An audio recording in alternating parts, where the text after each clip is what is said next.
Bom dia, galerinha! Estamos de volta para mais uma aula remota. Hoje é a nossa 44ª aula remota, dia 16 de setembro de 2020, quinta-feira, aula de matemática. Vamos iniciar pegando o nosso volume 2, capítulo 2, correção da página 41 e 42, para depois iniciar a atividade propriamente dita de hoje. Ok, meus amores? Bom, na primeira questão, você tinha que na tabela de valor posicional seguir pintar de amarelo a ordem do dividendo e de verde a ordem do quociente em cada divisão. Então, a gente vê aqui a tabelinha, né, do valor posicional milhões, milhares e unidades. E aí, 5 dezenas de milhar dividido por 10. Onde vai ficar isso na tabela posicional, no valor posicional? E aí a gente sabe que 50 mil é 5 dezenas de milhar. E dividido por 10 vai dar igual a 5.000. Perceba que quando você divide por 10, você diminui uma ordem, né? Saiu uma ordem aqui, tá bom? Para obter o quociente. Logo depois que você resolve, você pinta de amarelo o valor da ordem do dividendo e de verde a ordem do quociente, tá certo? De cada divisão. Então, vamos lá. Na segunda, 5 dezenas de milhar dividido por 1.000. Então, se é 1.000, gente, 3 zeros, né? Então, eu vou colocar as 5 dezenas, que eu já sei que é 50.000, né? Então, 5 dezenas de milhares, tudo o restante acrescenta com zero. E no quociente, eu vou observar que eu tenho 3 zeros, então eu vou diminuir 3 casas. 1, 2, 3. E aí, vou colocar os 50 aqui na respostinha. Você observou que diminuiu 3 casas por conta dos 3 zeros, tá bom? Divisor. A mesma coisa que na C. 2 unidades de milhão dividido por 100. Se eu sei que é 2 unidades de milhão, é claro que é aqui na classe dos milhões. 2 unidades de milhão. E aí, dividido por 100, 100 tem quantos zeros, gente? 2 zeros. Então, a gente vai diminuir 2 zeros aqui, ó. 1, 2. E aí, a gente tem o 20.000, certo? Por quanto foi dividido um número que diminuiu 3 ordens? Se é 3 ordens, então foi dividido por 1.000, né, gente? As 3 ordens são justamente os 3 zeros. Por quanto devemos dividir um número para que se diminua 4 ordens?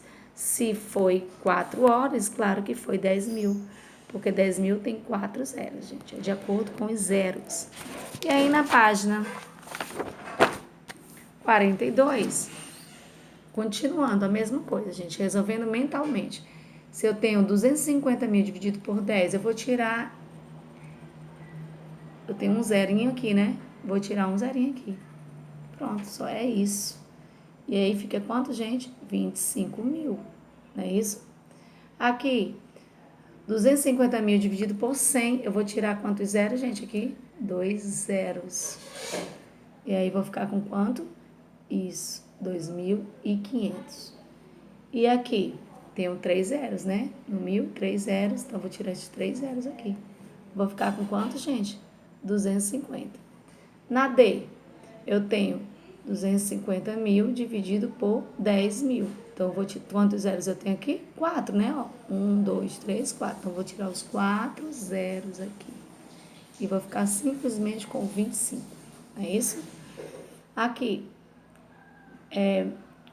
1 milhão dividido por 10.000. E aí, quantos zeros eu tenho aqui?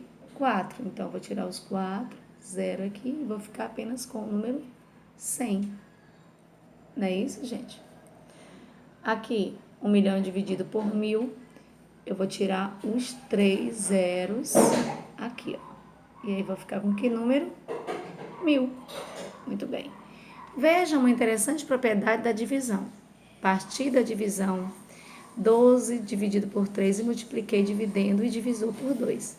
Ou seja, 12 dividido por 3, 4, né? Porque 3 vezes 4 é 12, para 12 nada. E aí, ele simplesmente multiplicou por 2 o dividendo, ó, 12 vezes 2, que dá 24, e o quociente. 2 vezes 3, 6. E aí, quando ele fez a nova continha, deu o mesmo quociente. E a menina colocou aqui, falou, legal, o resultado não mudou, o quociente é o mesmo. Então, a gente conclui que em uma divisão, se multiplicarmos ou dividirmos o dividendo e o divisor por um mesmo valor, o quociente do resultado vai ser o mesmo. Ele não vai alterar, certo? Agora é a sua vez. Observe com atenção a primeira divisão e resolva mentalmente a segunda divisão. E aí eu tenho 28 dividido por 7, que dá 4, porque 4 vezes 7 é 28, 28 menos 28 é nada. E aí ele fez o que aqui, gente? Ele dividiu por 3, né? Então, 84 dividido por 3, 28. 21 dividido por 3, 7. Certo? Fez essa divisãozinha aqui. E aí, a gente pegando esse 84 e esse 21, fazendo uma nova conta, vai dar que resultado? E aí a gente conclui que vai dar o mesmo resultado, né? O mesmo quociente, 4. Porque 4 vezes 21 é 84, né, gente?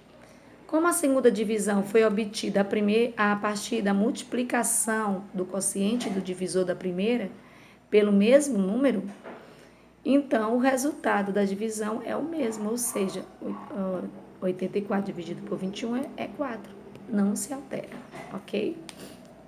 Agora vamos para a aula de hoje, que é partes do todo. Você já percebeu que muitas vezes, quando vamos contar ou medir algo, não temos um resultado ou medida inteira? Na sala de aula da galera do ético, várias situações estão associadas aos conceitos de divisão, meio ou metade. Observe com atenção. Aí a professora botou aqui na lousa. Peguem uma folha em branco. Eles pegaram a folha. Só chegou metade dos alunos até agora. Só tem uma folha, mas divido com você. Metade da folha para cada um. Nossa, já são 7h30 da manhã, né? Ou seja, gente, eles estão usando justamente situações aqui, né? Onde a gente consegue ver que tem meio, metade, né? Frações, né? Continuando na página 44, encontrar ou determinar o meio ou metade de algo é o mesmo que dividir igualmente por 2. Explique com suas palavras quais são as divisões por 2 que aparecem na página anterior. E a gente viu a metade da folha, né? A metade dos alunos, né? A metade da hora, porque ele falou aqui 7h30, então aqui tem uma meia hora dentro do 7h30, né? Quando a professora comentou que só havia chegado metade dos alunos, haviam 12 alunos na sala. Então, quantos alunos tem a turma toda, gente? Então, a gente sabe que tem que fazer uma continha de multiplicar aí, né? Porque se você tem a metade da turma é 12, o inteiro é 2 metades, não é isso? Então, eu tenho o quê? 12 vezes 2, que vai ser igual a 24. Então, o total de alunos da turma é 24 alunos. Não é isso, gente? Nas atividades aqui, ó, existem diversas formas diferentes de dobrar uma folha de papel retangular, de modo a se obter 2 pedaços de mesmo tamanho. Desenhe algumas dessas possibilidades. Se necessário, pegue uma folha para testar. Entre as diversas possibilidades existe se dobrar a folha ao meio assim,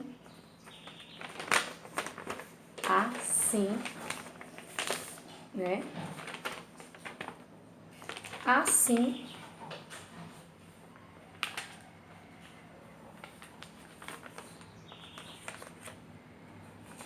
E ainda tem essa possibilidade aqui, ó, onde são as duas pontinhas se encontrando da folha na vertical, tá bom? Vamos ver se a Sara consegue aqui. Mais ou menos isso, né? 2 metades.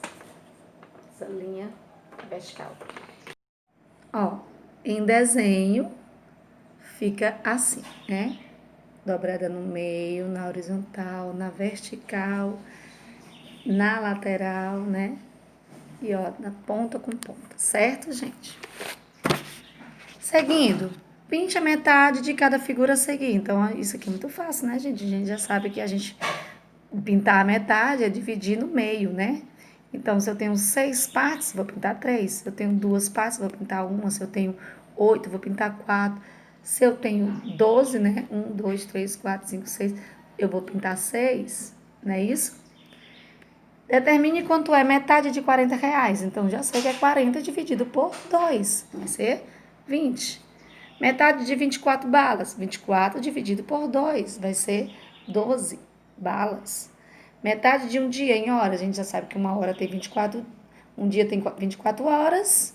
Então, 24 horas dividido por 2 vai dar 12 horas. Meio litro em mililitros. Então, a gente já sabe que 1.000 mililitros formam 1 litro. Então, 1.000 mililitros dividido por 2 igual a 50 mililitros. Meio quilo em gramas. Eu já sei que 1.000 gramas é 1 quilo. Então, 1.000 gramas dividido por 2 igual a 500 gramas. Meia hora em minutos. Eu já sei que uma hora tem 60 minutos. Então, 60 minutos dividido por 2 igual a 30 minutos. E depois você tinha que completar as frases. Para determinar a metade de um valor, basta dividir esse valor em 2 partes. E considerar o que, gente? Uma delas, não é isso? No treino de chutes a gol, Marina acertou metade das tentativas, ou seja, ela acertou uma de cada 2 tentativas, não é isso? E agora vamos para frações, propriamente dita. A palavra fração vem do latim fractione, que significa dividir, quebrar. Usamos fração para representar ou indicar quantidades que não são inteiras, isto é, para indicar parte de um todo.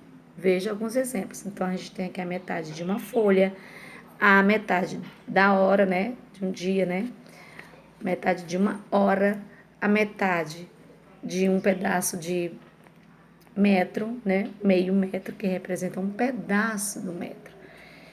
E representando frações. As frações também são números e nós as escrevemos com os mesmos algarismos do nosso sistema de numeração. Em cada fração devemos indicar quantas partes estamos considerando e em quantas partes iguais foi feita a divisão do inteiro.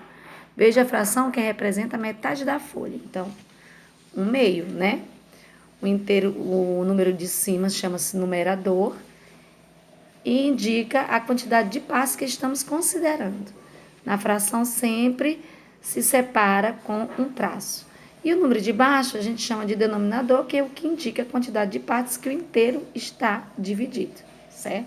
Assim, a fração 1/2, lemos meio, significa que estamos considerando uma de 2 partes, ok, gente? E na atividade, em um ateliê de costura, um costureiro divide um tecido de 1 metro de comprimento em partes menores, dependendo da peça que pretende fazer. Para costurar parte da fronha de um travesseiro, o costureiro divide um tecido em 2 partes de mesmo comprimento. Para outros trabalhos, o costureiro pode precisar dividir o tecido em outras quantidades de partes iguais. Em cada um dos casos a seguir, escreva a fração correspondente à primeira parte. Então, a gente conta quantas partes foi dividido todo? 1, 2, 3, 4, 5. Então, a gente sabe que é uma parte tomada de 5. Então, 1/5. 1, 2, 3, 4. O inteiro foi dividido em 4 partes. Então, uma parte de 4. Então, 1/5, 1/4. Não é isso? Qual das frações a seguir é menor? 1/2, 1/4 ou 1/5? Para exemplificar isso, a tia cortou um pedaço de papel aqui, certo? Do mesmo tamanho e dividiu. Primeiro ao meio, né? 1/2, depois em 4 partes e depois em 5 partes, tá bom? E aí, qual a partezinha, gente, né? A partezinha tomada, que a gente vê que o pedaço fica maior. Onde? No meio, no quarto ou no quinto? A gente vê que é no Ó. O meio é o pedaço maior, né? Então, a gente percebe que quanto menos a gente divide, maior fica o pedaço, não é isso? Então, claro que a resposta é 1/5, ou seja, o maior denominador, né, implica na divisão do inteiro nas partes, e por isso elas ficam cada vez menores, não é isso, gente? Quanto maior o denominador, menor será a parte do inteiro, tá? Na terceira, considere novamente a ideia da primeira questão e na divisão do tecido em partes iguais. Se 1 metro corresponde a 100 centímetros, determine em centímetros o comprimento de meio metro. Então, claro que a gente sabe que é 100 centímetros dividido por 2, que vai dar igual a 50 centímetros, não é isso, gente? 1/4 de 1 metro, então a gente já sabe que é 100 dividido por 4, que aí vai dar igual a 25 centímetros. 1/5 de 1 metro, a gente já sabe que é 100 centímetros dividido por 5. 100 centímetros dividido por 5 dá 20, ok? Logo em seguida, a gente vai agora para atividades complementares, que é para casa, página 48 e 49, ok, meus amores? E vai ficando por aqui mais uma aulinha remota. Meu beijo para vocês, até a nossa próxima aula, se Deus quiser.